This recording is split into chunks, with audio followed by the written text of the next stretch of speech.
already wore this dress in the last video, I know, but that was before I knew that I was going to need a lounge singer dress. And if I didn't know better, I would say that FFG is maybe trying to get me back into this thing. This microphone's not even hooked up to anything. It's a prop. It's a prop. We're doing production value here. It's that time again. Once again, I have crawled to Fantasy Flight Games on my hands and knees and begged them to please, please, please let me do some free advertising for them. And they've agreed on the precondition that I bark like a dog for them as well. I played Numeri for the first time in preparation for this video, and genuinely, the random basic weakness that I pulled was internal injury. This is one of the best cards in my deck. When I talk about these cards today, I'm going to want to frame the discussion around two distinct questions. One, is the card good? As in, is it powerful? Is it optimal? Is it going to allow me, the player, to effectively win the scenario? And two, is the card good? As in, is it well balanced? Is it healthy for the game for this card to exist? Is this going to allow me, the player, to effectively enjoy Arkham Horror, the card game? I'm interested in both of these questions, but I don't want us to get it twisted. These are two very, very different questions, and I want to make sure that we don't get them mixed up. Are you guys enjoying my jokes? I hope you're enjoying my jokes. Oh my god, I'm shy. A couple caveats about my playstyle. I tend to play 4 players because I enjoy the game, and I tend to play on hard because I enjoy the game. Some of you might be tempted on some of these cards to say something to the effect of, this card gets better on standard, but it's my unfortunate duty to inform you that all cards get better on standard because that's how difficulty works. I think this will become more pronounced in the 4th card, but we will get there. Okay, I've teased you long enough. Let's get started. Let's start with the controversial one.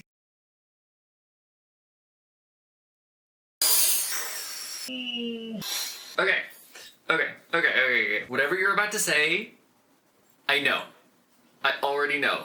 I promise I know. We have had the conversation already, and the fact of the matter is that they are reprinting Second Sight. Oh, I was so nervous about revealing this when I got that email, and then somebody else got to talk about the reprinted M1911, and somebody else got to take that Firestorm instead of me. Woo! Woo. I'm recording this video about a week before it goes live, so it's possible that someone before me has already revealed the level 0 versions of the other cards in this suite. If that has happened, you know, condolences to them. If it hasn't happened, that's not me, like, spoiling information. That's me making an assumption about what's in the set. But, you know, out of the 3 cards in that suite, Second Sight is broadly, I think, the more popular one at level 0. You know Second Sight. We've all talked about Second Sight. It was well received. You may have even played Second Sight by now. But have I played Second Sight? Yes, I have. They gave me a lot more lead-in time for this video than the old video that I did for the Core 2, and so I did have the chance to play these. The meat of the conversation around this card is going to be about question 2. How is this for the health of the game? But just for fun, let's spend a little bit of time on question 1. Is it effective anyway? Is this card optimal? Is it good to play? Yeah! Full Resources is nothing to sneeze at when you're a Mystic, but Sixth Sense is a good card, some conditional clue acceleration is nice, and Mystic Art is and always has been a stronghold in terms of the quality of the player card art in this series, and this is no exception. Look, you can see the ghosts! I love that, it's so cute, they're ghosts! Wonderful stuff. Okay, and now for question 2. This is a reprint of a card in Core 2, and isn't it a horrible moral failing for them to make us buy 2 copies of the same card? Would it have killed them to print Clairvoyance again instead? Yes, I would have killed them. Listen, these packs need to serve 2 functions simultaneously. They need to provide the card pool foundation for Chapter 2, but they also need to work as an out-of-the-box expansion that any player can pick up and play. And to do that, you straightforwardly need an investigation spell. Some kind of investigation spell was a no-brainer to be in this box. So the question is, would it have been better to reprint an existing investigation spell or make a new investigation spell that's, you know, different in some way? And I think that in this case, I'm going to interpret this as an intentional choice. They are making it so that this card is the only investigation spell in Evergreen. I think that's on purpose, and I think that we have to treat it like it's on purpose. This is the toolbox that we're working with. in current. I think it's interesting what that does to symbol tokens from now on. It means that skull tokens have something to say about combat, that cultist tokens have something to say about evasion, and tablet tokens about investigation. I like that that adds an emotional impact on something like in Carcosa, when you swap one token out for the other, and you sort of know what that means for your deck. I don't like as much, or at least I'm concerned about, the ways that that potentially constrains design space in what I've always felt was a really, really interesting and flexible piece of game stuff. But, you know, it's Second Sight. It's a cool card. I'm glad we have it in the game alongside its cousins, Shadow Meld and Cosmic Flame. I mean, the main thing that Cosmic Flame has that Second Sight doesn't is a big 5 XP glow up, which Second Sight obviously doesn't have yet.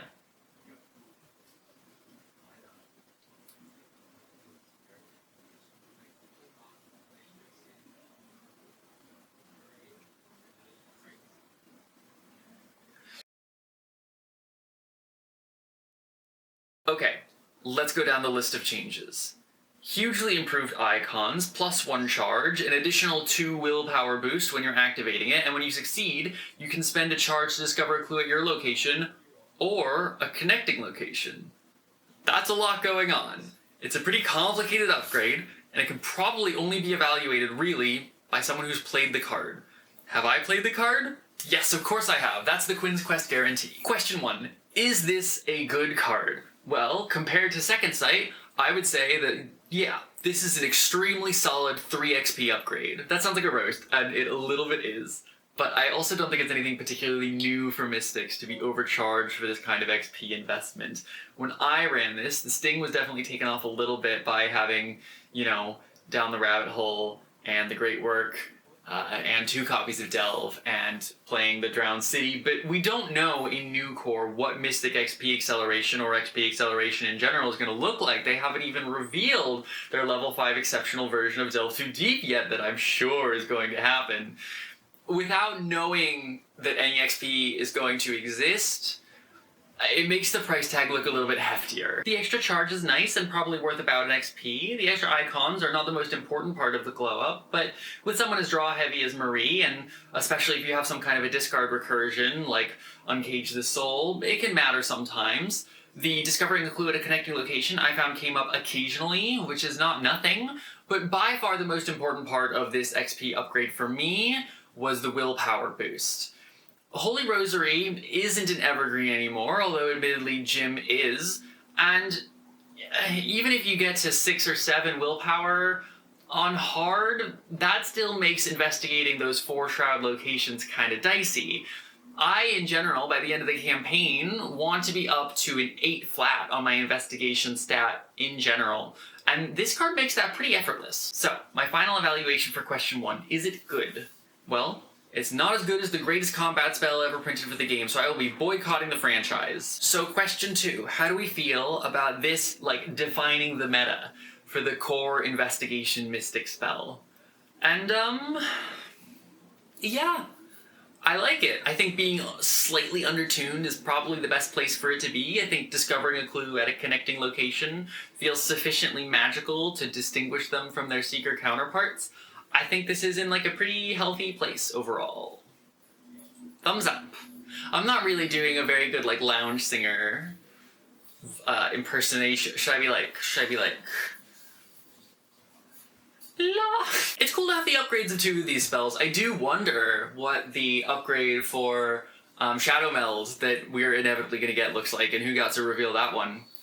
Is what I would say if I was trying to lead into showing you the upgrade to Shadow Meld.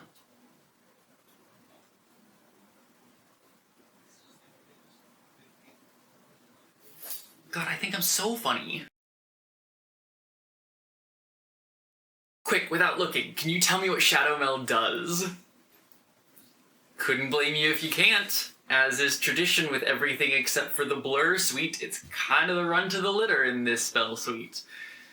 But we have a level 5 upgrade anyway, so let's go over the original just for fun. The original is a 2-cost arcane slot asset that comes out with 4 charges on it. It lets you spend an action to evade using willpower, and if you succeed, you can spend a charge to move to a connecting location. If you reveal a tablet while using this action, you must either remove a charge from Shadow Meld or just like discard it and lose an action. It's fine. Here's the upgrade. It is very much the same as the second sight upgrade. Better icons, 1 more charge, +2 willpower, and if you succeed, you have the ability to move 2 connecting locations away instead of just 1. It is, in many ways, an extremely boring card to have to talk about, but it's my moment in the spotlight and we're gonna talk about it. Now, this is not the kind of card I would normally run, but have I played it anyway for the sake of doing this video? Yes, all of them. Yes, I've done, yes, I played it, yes. The is this card good for the game question is very straightforward. The answer is yes. Yes, it's good, I'm glad it's here, it does an interesting effect. It's a no-brainer to include in this expansion. Yes, happy it's here. Question 1 though, is it good? Am I happy to play it? Well, I'm glad Dexter has evergreen access to it. Evasion has always needed to answer the question, why are you doing this instead of focusing on killing the enemy? And that's a question that does have answers to it.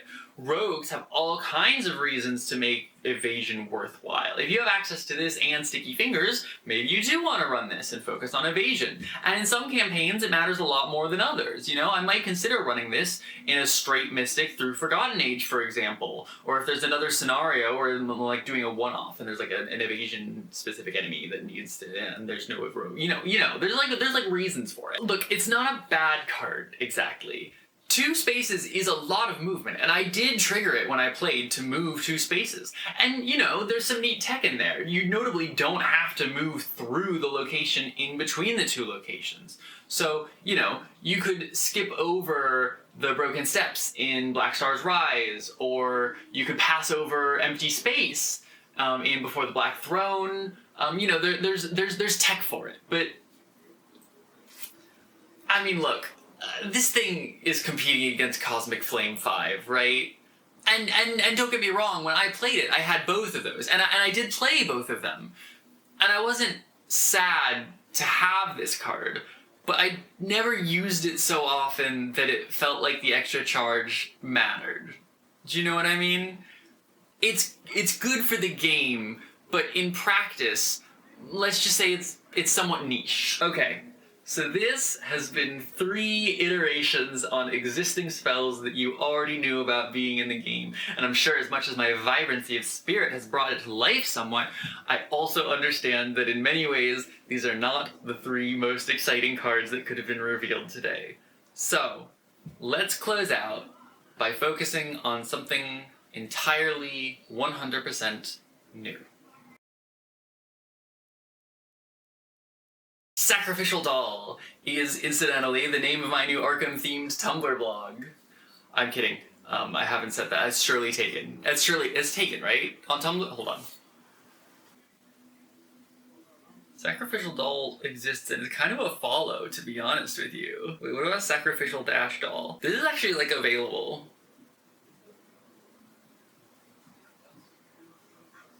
Okay, well, that's information for later. Anyway.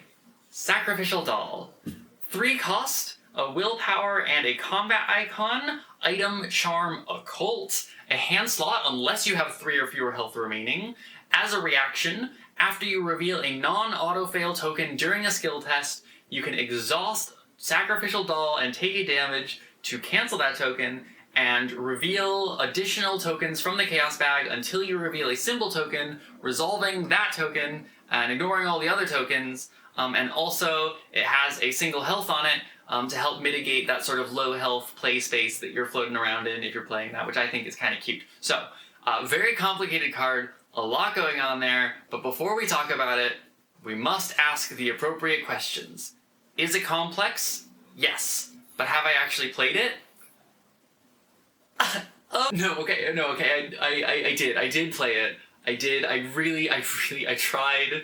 I carried this card through 7 full scenarios in my deck, and it never once hit the table. There are just so many things going against it. I really tried. What we're gonna do here is we're gonna go through a list of things that this card has working against it, and then once we're done with that, we can turn around and talk about some of its merits that never happened to apply in any of the games that I played. Okay? Okay, Amber top 5 things that are holding Sacrificial Doll back in no particular order. 1. 3 resources is just so many for the effect that it provides. I mean, like, especially in Mystic when all of your assets are like $1 trillion and you have so little resource generation in general. God, Violet, you're right, I should play Amina again, I'm sorry. I just, like, when can you afford to play this? 2. In basically any Mystic other than Marie, my health is actually really valuable. Like, putting aside the 3 resource costs to get it into play, once it's already in play, taking a damage is actually a kind of expensive cost to pay for this kind of effect. 3. Mystic hand slots have actually gotten pretty competitive over time. I'll acknowledge that this one doesn't exist as much in current, but if you are playing Legacy, like if you're doing a symbol hunting build, wouldn't you rather have ritual candles in your hand? 4. Oh, but it doesn't take a hand slot if you have enough damage on you. Yeah, but if I'm taking the kind of deck where I want to be taking damage all the time, you know what else I'm packing? Healing. In my Marie deck, I regularly bounced between having 5 damage on me and having 0 damage on me multiple times in a scenario without that much effort. Having a hand slot sometimes is honestly pretty close in practice to taking a hand slot all the time. 5. It only works on skill tests. No voice of raw manipulation here. 6. Okay, so I know that some Mystic effects want you to draw symbols and some Mystic effects want you to avoid drawing symbols, but most of them want you to avoid it, including everything that we've seen out of Chapter 2 so far. If you play this in the current environment, you are just begging to be churning all the charges off of your spell assets. 7, and this is maybe the most important one, the actual effect that it gives you just isn't that good. I mean, remember that I play on hard. The symbol tokens are the scariest thing in the bag. If I fail a test, even if the doll lets me succeed, which, let's be clear, is neither a guarantee, nor it seems to me even that probable if a token was making me fail, but I am searching out a symbol token of some kind. But even if it makes me succeed, there's still like a 50-50 shot that it makes some other horrible thing happen to me even though I passed. 8, and this one is petty, but like what is the Ludo narrative supposed to actually be here? Like I have a doll of myself and I'm like poking it in order to cause harm to myself, in order to like force my body to push past my own personal like mental, emotional limits, physical limits. That okay. That goes hard. That goes really hard. That's actually, never strike this one off the list. That goes hard. It's like a cute card concept, but there's just too much going on against it.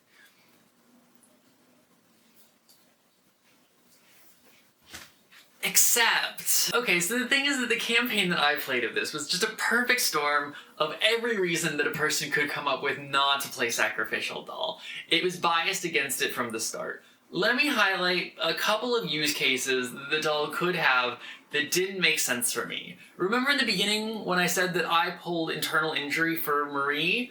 That meant that I was taking a direct damage onto Marie every single round, and I think that if I hadn't had that, I would be looking for a way to apply self-damage. And Sacrificial Doll could have been that. If you don't have an internal injury, if you need a way to be taking damage onto yourself, the doll represents like 1.5 card draw a round, 2.5 if you have a gym, and that's a really, really good rate. And like, let's talk about blesses and curses. Remember, the doll doesn't just hit the symbol tokens that are like listed in the bag, it'll hit any symbol, including blesses and curses. That does some really cool things if you're doing a blur build. That has a lot of utility in Kohaku if you can like manage to keep it out of your hand slot somehow with technology that I haven't figured out how you would do it yet. This thing guarantees recursion on your read the signs in the same way that Olive and Katarina do, but without taking up an ally slot. And you know, maybe if I was playing Blurses, I could have found a way to mitigate the downsides of it, maybe, and yes, it is better on standard. I really try not to be too much of a downer on these videos. This card didn't really work for me. It was not for me here, and I don't think it'll that often be for me in the future. But, you know, I can imagine the future Marie build where it has utility. I can imagine that it might at some point have more of a use than it has here. And even after all of that, that was just about question 1, is it optimal? We haven't even talked yet about question 2. Is it good for the game? And I think, looking at what this card does for the card pool, I think it's kind of cool. There are a lot of tools that this adds into the Mystic toolkit. It adds self-damage. It adds guaranteed symbol fishing. It adds some of that signature Mystic slot play. I'm genuinely, like, obsessed with the flavor of it, and I like that the playing with fire aspect of it makes it feel more dangerous than it is, what with the extra health soak that it has added on top. There are a lot of things that I really like about this card. I just wish it was a little bit less niche than it currently is. But it's a weird and complicated enough card that there are a ton of synergies that could open up in the future. It's the kind of card that's just begging for another card to come out in 2 years that totally recontextualizes how you see this one. And then for another card to come out another 3 years after that that does it again but in a completely different way. I don't think that Sacrificial Doll is ever going to be a Mystic staple, but I do think that some years down the line, there are going to be a ton of weird things being done with this card that me of right now am never going to be able to predict. And I can't wait for the level 5 version that adds +2 willpower to all of its skill tests. Thank you for watching. I would like to thank my patrons, this haunted doll, and this haunted doll, and this haunted doll, and